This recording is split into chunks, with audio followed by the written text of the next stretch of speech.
کسی شاعر نے کہا ہے اگر ہم داستان غم سنائیں تو بغاوت ہے، وفور غم سے دو آنسو بہائیں تو بغاوت ہے، ستم گارے جہاں کو بھول جائیں تو بغاوت ہے، وفاداری کا افسانہ سنائیں تو بغاوت ہے، لگا دے آگ گلشن کو تو ہے عین کرم ان کا، اگر ہم اپنے گلشن کو سجائیں تو بغاوت ہے، کریں پرواز کی جرت تو پر کو کاٹ دیتے ہیں، سمیٹے دامن دل بیٹھ جائیں تو بغاوت ہے، سمجھ ہی میں نہیں آتا کہ چھیڑے داستاں کیسے، ہنسائیں تو بغاوت ہے، رولائیں تو بغاوت ہے۔ آج کا یہ دھرنا دو اہم عنوانات پہ تھا۔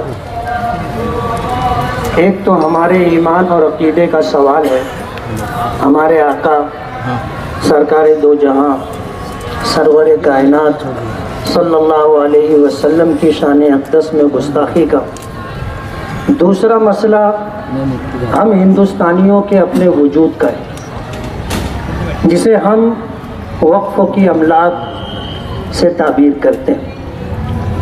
ابھی آپ نے یہ بات سنی کہ اس ملک میں 10 سال کے عرصے میں مسلمانوں کو تعلیمی، سماجی اور اقتصادی اور سیاسی طور پر نقصان پہنچانے کے لیے وقت کی حکومت نے جو اقدامات کیے ہیں، جو قوانین بنائے ہیں، ان میں سب سے زیادہ خطرناک قانون جو اس وقت لانے کی اور نافذ کرنے کی، منظور کروانے کی کوشش کی جا رہی ہے، وہ وقف ترمیمی ایکٹ ہے۔ اوقاف صرف ہندوستان ہی نہیں بلکہ پوری دنیا میں اپنی ایک حیثیت رکھتا ہے۔ سب سے پہلا وقف ہمارے آقا جناب رسول اللہ صلی اللہ علیہ وسلم نے کیا تھا کہ جب آپ مکے سے ہجرت کر کے مدینہ منورہ تشریف لے گئے تو آپ نے 2 یتیم بچوں سے ایک اجاڑ باغ خریدا تھا اور اسے اللہ کے گھر مسجد نبوی کے لیے وقف کیا تھا۔ دور نبوی میں صحابہ کرام وقف کرتے رہے۔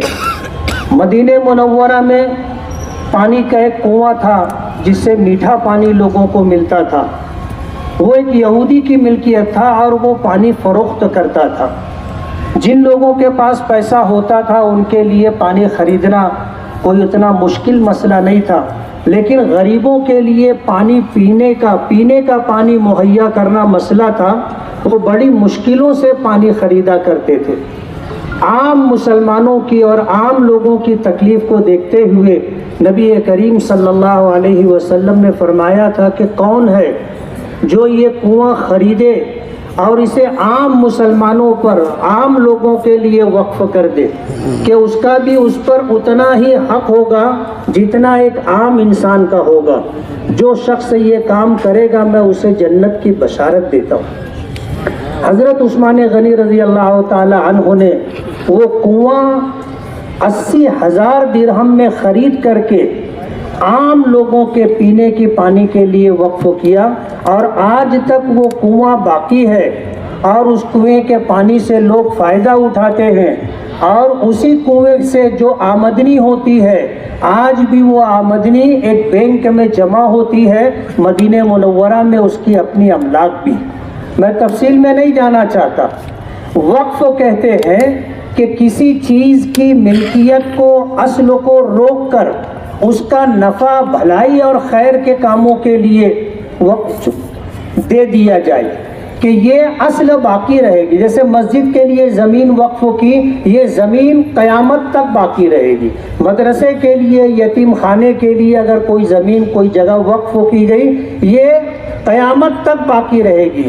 اس میں نہ وراثت جاری ہوگی، نہ اسے خریدا جا سکتا ہے، نہ اسے بیچا جا سکتا ہے، نہ کوئی انسان اس میں تصرف کرنے کا حق رکھتا ہے۔ یہ اپنی ملکیت سے زمین نکال کر کے اللہ تعالیٰ کی ملکیت میں دے دی جاتی ہے۔ اللہ اس جگہ کا مالک ہے۔ آج موجودہ سرکار یہ چاہتی ہے کہ اس جگہ کی حیثیت بدل دی جائے، اور واقف کی جو منشا ہوتی ہے وقف کرنے والے نے جو ارادہ ظاہر کیا ہے کہ اس کی آمدنی کس مصرف میں خرچ کی جائے گی، اس کو ختم کرنے کی کوشش کی جا رہی ہے۔ تو سب سے خطرناک قانون جو ہندوستان میں لایا جا رہا ہے وہ وقف ترمیمی ایکٹ ہے۔ بات یہ ہے کہ اس ملک میں مسلمانوں نے عام مسلمانوں کی فلاح بہبود کے لیے جو زمینیں وقف کی ہیں وہ لاکھوں ایکڑ زمینیں ہیں، اور اگر موجودہ سرکار وہ ساری زمینیں وقف بورڈ اور عام مسلمانوں کے ذمہ داروں کے حوالے کر دے تو ہم مسلمانوں کے تعلیمی مسائل، معاشی مسائل، سماجی مسائل، یہ ساری ضرورتیں ہماری وقف کی املاک سے پوری ہو جائیں گی۔ 50% سے زیادہ حصے پر محکمہ دفاع کا، ریلوے کا قبضہ ہے وقف کی زمینوں پر، 50% سے زیادہ، اور جو ہیں اس پر ایرے غیرے نتھو خیرے جس میں مسلمان بھی ہیں اور دوسرے لوگ بھی ہیں وقف کی زمینوں پر قبضہ کیے ہوئے۔ اگر یہ سب کچھ مسلمانوں کو دے دیا جائے جو مسلمانوں کا اپنا ہے تو مسلمانوں کو اپنے مسائل کے حل کے لیے سرکار کی طرف دیکھنے کی اور ہاتھ پھیلانے کی نوبت نہیں آئے گی۔ آج اس وقت یہ ہمارا دھرنا اس ترمیمی ایکٹ کے خلاف ہے۔ نبی کریم صلی اللہ علیہ وسلم فداء امی و ابی، ہم اپنی جان آپ پر قربان کرتے، یہ ہمارے عقیدے کا ایک حصہ ہے۔ اور اسلامی قانون میں سے ایک قانون یہ بھی ہے کہ اگر کوئی شخص نبی کریم صلی اللہ علیہ وسلم کی شان اقدس میں گستاخی کرتا ہے، اہانت سے کام لیتا ہے تو اس کی سزا قتل ہے۔ یہ اسلامی قانون کا ایک حصہ ہے۔ ہندوستان میں اسلامی قانون نہیں ہے۔ ہندوستان کی جو حکومت ہے یہ غیر مذہبی حکومت ہے، اس کا اپنا کوئی مذہب نہیں ہے۔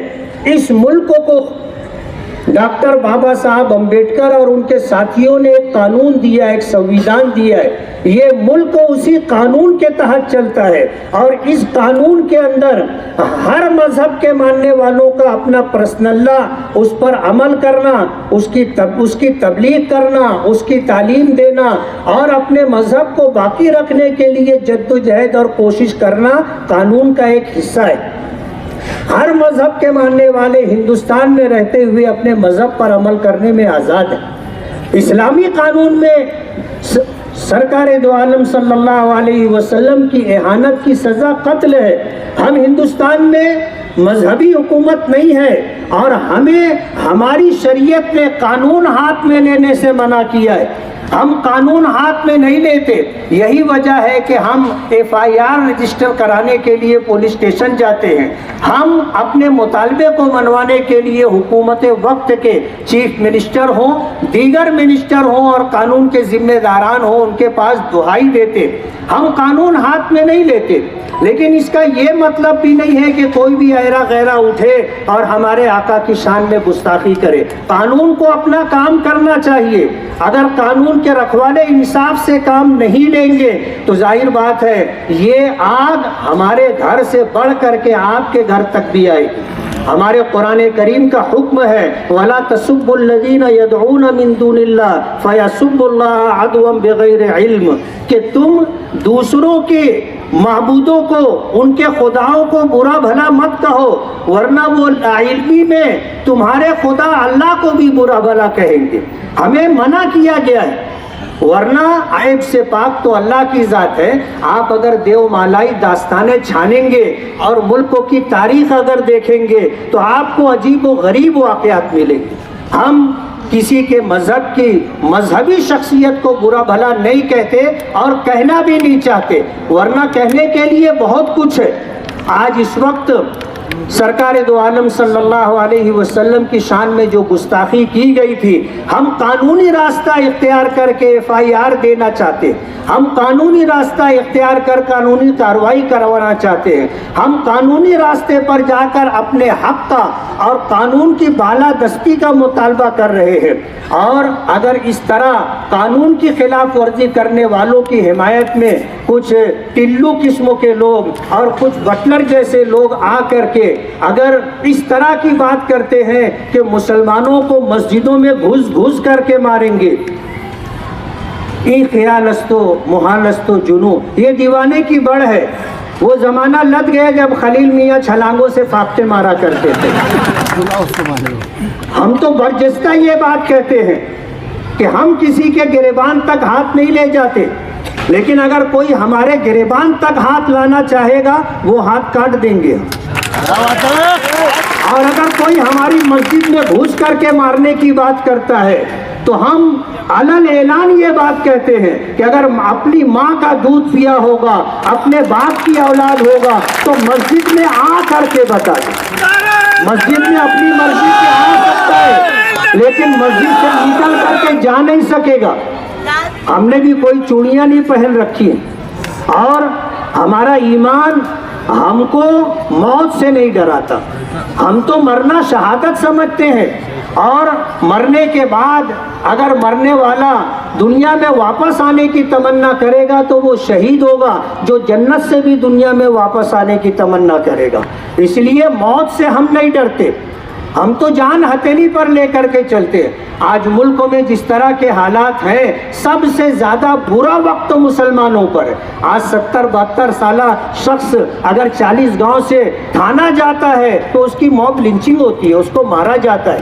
70-72 سالہ بزرگ عمر دراز شخصوں کو 10-20 لوگ مل کر کے مارتے، یہ کوئی بہادری ہے؟ اس طرح کی جو بات اس ملک میں ہو رہی ہے، یہ ملک کے لیے، ملک واسیوں کے لیے بہت خطرناک ہے۔ آج اس وقت ہم لوگ جو دھرنا دے رہے ہیں، یہ ایک علامتی دھرنا ہے، یہ ایک علامتی دھرنا ہے۔ اس کے لیے ہم نے کوئی بہت لمبا چوڑا پرچار نہیں کیا۔ ہم یہ چاہتے تھے کہ ہمارے شہر میں لوگوں کے جو جذبات ہیں، ان جذبات کے نکلنے کا کوئی راستہ، کوئی پلیٹ فارم ہونا چاہیے۔ ہم اس بات کا یقین رکھتے ہیں کہ جس کی تعریف اس کائنات کے بنانے والے نے کی ہے، جس کو بلندی، بزرگی، شان اس کائنات کے بنانے والے نے دی ہے، غیر نتھو خیرے لوگوں کے بولنے سے ان کی شان میں کوئی فرق نہیں پڑتا۔ چاند پر تھوکنے والا اپنا تھوک چاند تک نہیں پہنچا سکتا، وہ تھوک اس کے چہرے پر ہی واپس آئے گا۔ انصاف پسند لوگ، چاہے وہ رام گری مہاراج کے ماننے والے لوگ ہوں، وہ بھی اس بات کو پسند نہیں کریں گے کہ کسی مذہبی شخصیت کو اس طرح نشانہ بنایا جائے۔ عیب سے پاک اللہ کی ذات ہے، اور رام گری مہاراج میں بھی اگر ہم ڈھونڈنے جائیں گے تو 50 باتیں مل جائیں گی، ان کے لوگوں نے بتائی ہے۔ لیکن ہم یہ سب کچھ لوگوں میں لانا نہیں چاہتے۔